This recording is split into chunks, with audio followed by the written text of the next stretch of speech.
Here's one of the biggest hacks to get recruited, all right? Rebound the basketball.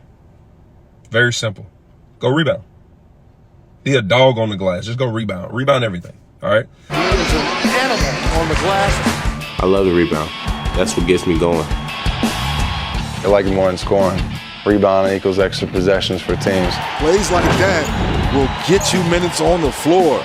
My go-to move is rebounding. Just go get everything. He's all over. I mean, are you serious? You don't have to be the most athletic guy in the world or the tallest guy in the world to go out there and secure a rebound. He saw it, he felt it, he went and got it. A lot of that is just, having heart, having hustle. I would carry this guy's bags if I was his coach. Rebounding the ball translates then to wins, which is the biggest part of everything. When you go rebound, you don't have to worry about anyone not passing you the ball. When you go rebound, you don't have to worry about if coach drawing up a play for you.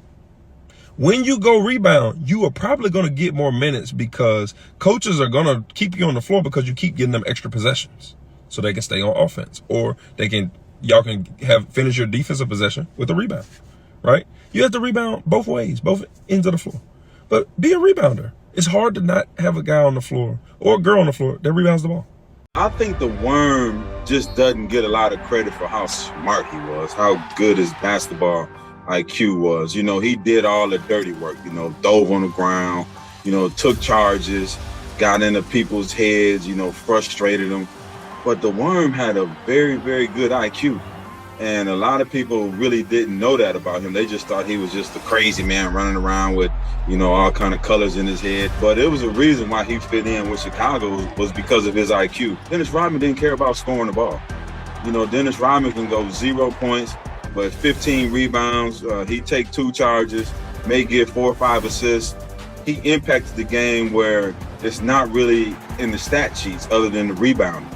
And that's why he was so successful. And for a guy to make it to the Hall of Fame, and not being a scorer, like just a straight, like, I love playing defense. I'm going to lock you down tonight. That was Dennis Rodman.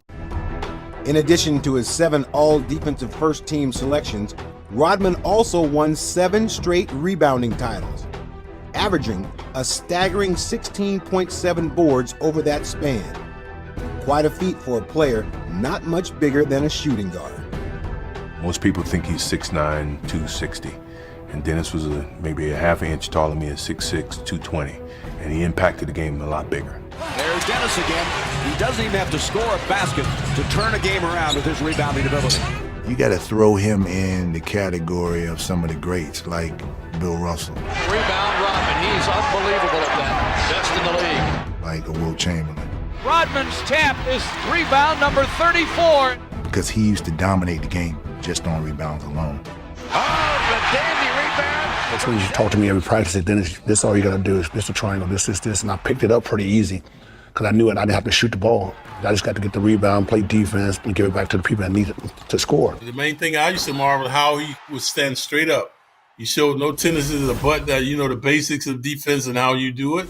The guy could run all day. He could run all day, man, in the game. He never got tired. That's why you saw him diving in the stands all over the floor. Hey, come on. Rodman embarrassing the Knicks now off the glass. Dennis, when you were 19, 20 years old, I bet you never thought that one day you would hang an NBA All-Star jersey up on your wall. Not at all. I didn't expect to have anything hanging up on the wall. I know I wasn't there because I was a scoring machine. I was there because I worked my butt off. I didn't know it's going to be this, but the way I am today. March 4th, 1992.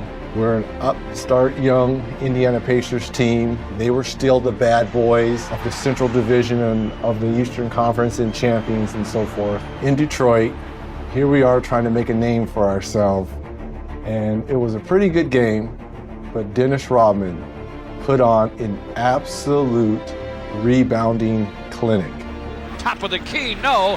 Rebound Rodman. Great pass by Worm.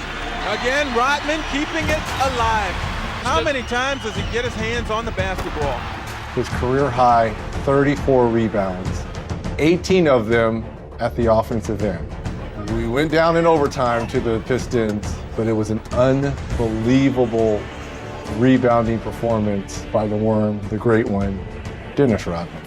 All right. There's a lot of excuses about why you don't have good numbers, why, you know, it's the coach fault, it's the system fault, I'm playing out of position, whatever. All right. If you go rebound the basketball, you really go get the money for yourself. You don't have to worry about nobody else because rebound is all about heart. Okay. So if I'm looking at your stats and you have low points, low percentages, and low rebounding, you are a low producing basketball player. If you have little points, but you have high rebounding numbers, people value that more than they do points because extra possessions is what matters.